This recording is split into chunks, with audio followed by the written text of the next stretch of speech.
everyone, Jeff here. So, you want to learn Smoke? Well, you've come to the right place. Welcome to my Smoke Operator Guide. Smoke is a 2-armor, 2-speed vanilla defender, a member of the British SAS, who is essentially free for almost of the game. While you would have to grind a little bit of renown before being able to buy him, he is definitely not as expensive as some other operators, while being infinitely more useful than them. Smoke's gadget, Smoke, is a remote detonated smoke grenade which contains toxic gas that deals damage to all players in the smoke, your allies included. So be very careful when using this thing, it's very potent. The grenades are thrown just like regular grenades, and not like a C4, which feels as heavy as your teammates. The smoke lasts for 10 seconds, giving you as a smoke player 30 potential seconds you can buy throughout the round. Unlike the regular smoke grenades that the attackers have access to, this type of smoke is semi-transparent, similar to how attacker's smoke was before. It's one of the most useful anchor gadgets in the game, as it can be used to slow down an attacker's push, reduce the attacker's visibility throughout certain lines of sight, and, probably one of its strongest assets, the ability to very efficiently prevent an attacker's plans. Smoke, the operator, is very much a team player, which is supported by not only his gadget, but also his loadout. Smoke, the operator, has access to two primary weapons, the FMG-9 SMG and the M59 shotgun.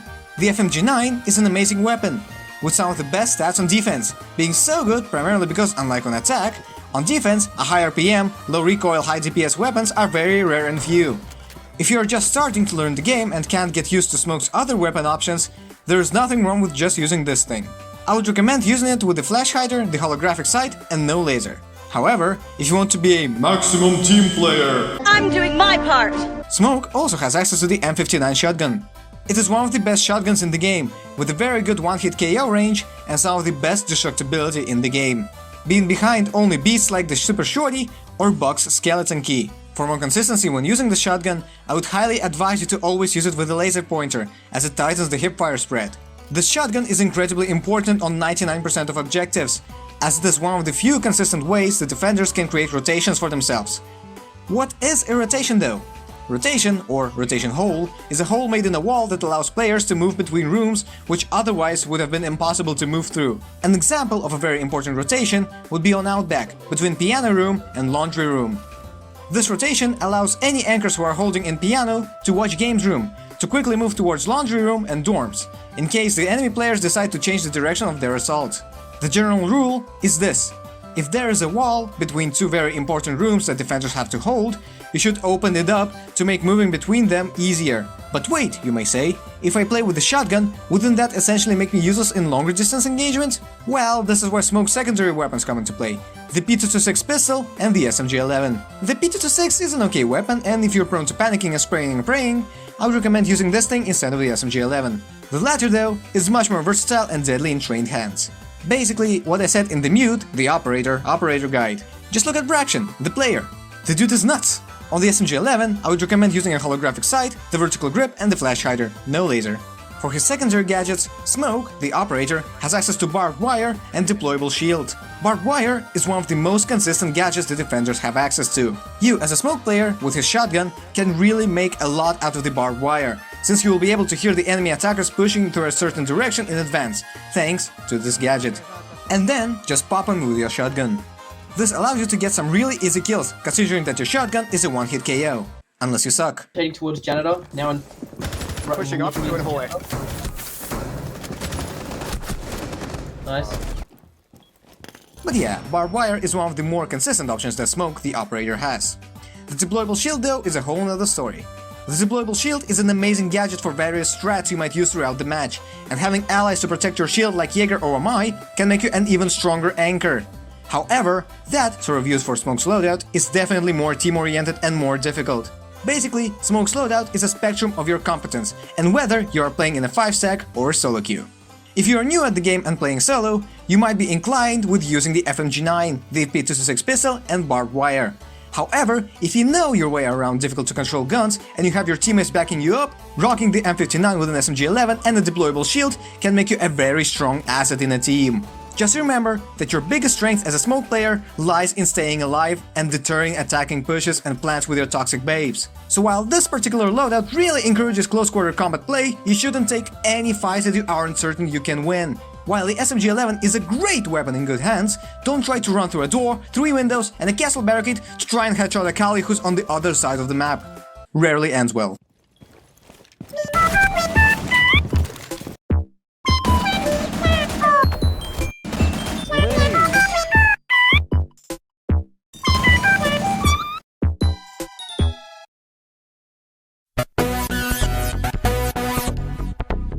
Smokey. My good man Smokey. You know, Smoke, the operator, is one of the best characters on defense primarily because of his team-oriented kit and his ability to essentially dictate how the attackers have to approach the objective. However, unlike some other defenders who can achieve the same goal, like Mir or Maestro, once you get rid of their gadgets, their presence becomes significantly reduced. Not Smoke, the operator, since his Smoke, the gadget, is bound to his life. Which means that the only way to get rid of Smoke is to get rid of Smoke. You catch all that? Don't worry, you don't have to understand it all at once. Just remember that Smoke is a very valuable operator on a team to have, comparable to a Thermite on defense. And since we're drawing comparisons to attackers, if Buck is the advanced version of Sledge, then Smoke is the advanced version of Mute. So if you've been practicing with the shotgun SMG-11 combo on Mute, you'll feel right at home when playing a Smoke. But if there's one thing that I want you to remember as Smoke, it's this. You are the most valuable defender in the game. Since your gadget requires you to stay alive, try not to take any firefights that you don't feel are advantageous. Hold tight angles with the shotgun, don't pull out your SMG-11 for distances longer than 10 meters unless you're very confident in your crosshair placement. And since we're talking about the SMG-11, here's another tip. Just like on Buck, crosshair placement is infinitely more important than recoil control. Since if you can't land your initial couple of shots anyway, there's no one to help you out and you might as well just... The same advice applies to the shotgun, since you probably won't be able to get off a second shot anyway. So have faith in your weapons and your aim, and you'll be performing much better on Smoke. When picking Smoke, the operator, you're basically telling your entire team, listen, I'm gonna pick a very utility-heavy operator. I'm gonna make rotations for you, I'm gonna anchor for you, I'm gonna give you callouts and let you know when you should rotate to help me out. So if you screw anything up, I'm gonna shove this colossal shotgun right up your...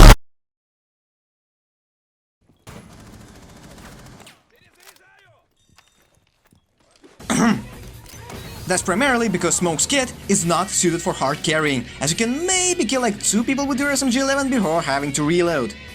Smoke is incredibly far from being a strong solo queue operator. While being useful, when you pick Smoke, you're putting yourself in a very vulnerable position of a person who hopes that their teammates will carry them. So if you don't feel like your teammates can carry your ass, don't pick Smoke. If you trust your teammates though, then I would recommend getting good at map knowledge and objective knowledge, to make sure that you know what rotations to make and where. An amazing way to practice with the SMG-11 is to pick Sledge and Amaru and use their secondaries more often than their primaries. You might be better off doing this in quick play or on ranked though. Your Smoke, the gadget, is best utilized in the last 30 seconds of the round, in order to buy time for your teammates and take a more advantageous position, and to make sure that the attackers either have to push to the Smoke, which is a death sentence, or try to find a new avenue of attack, which probably won't work out all that well. This is even stronger with the Goyo, and if you're going to pair up with some Vulcan shields, there ain't gonna be no push on that objective. Smoke also works out very well with the Rook or a Doc, since they can make you a bit tankier than your average 2 armor operator, and you staying alive is going to be incredibly valuable for your team. And if your teammates are going to pick operators around you, and not just pick Jaeger, Vigil, Caveira and fuck off, you know your teammates are keepers. Also, something I feel I should mention, yes, most Smoke, the operator, means tell you that your Smoke, the gadget, is most valuable in the last 30 seconds of the round or to prevent plants. Hell, I literally just said it like a minute ago. That doesn't mean, however, that you shouldn't use your Smoke, the gadget, in any other scenario. If you feel like you're being pressured and that you're probably gonna get killed, you can try using your Smoke, the gadget, to try and scare off your assailants. Sometimes it works, sometimes it doesn't. It's still much better than going down without a fight, especially if you're going up against a Montaigne. Speaking of Monty, listen closely. Smoke tip number 47, which is conveniently how many chromosomes an average Smoke main has. Fuck Monty. Seriously, you can mess Monty up, but you need teammates to support you and flank him. If you aren't sure you can get that in solo queue, might as well ban him. But is there anyone you should worry about as a Smoke player? your teammates. Because if you can't trust your team not to collapse to a rush in the first 20 seconds of the round, you might have a bigger problem on your hands than knowing what the fuck is in the canister. Smoke is like the biggest support op on defense, and so you must always pick him cautiously. I don't want you losing elo because sometimes Braction pops up with the SMG-11 and you're sitting there like, yeah, I can do that. Maybe you can, but probably you can't, not at the beginning at least. So I would recommend getting better with some other defenders first before trying to pick up Smoke. I give Smoke 3 fish and chips out of 5, which is bumped up to 5 out of 5 if you are a veteran Smoke player in a coordinated team. Smoke, the operator, is one of the best anchors in the game, and he can do everything a good anchor can do. Halt pushes, take close quarter fights, and create rotations. You hear that? He's a good anchor. So don't you dare roam as him. There are dozens of other operators who have better guns and who will be more efficient as roamers. Just don't pick Smoke as a roamer. If you really want to play as Smoke, I would highly recommend you look for a 5-stack to play with, or even a duo Q buddy. Any sort of support is appreciated, especially when playing as such a team-dependent anchor like Smoke. Thank you very much for watching my video, and I hope you have learned something from it. If you want to see more operator guides of a similar nature, click on the eye icon in the top right corner to check out some of my other operator guides. Maybe even subscribe to the channel, because apparently 94% of you are not subscribed. Yeah.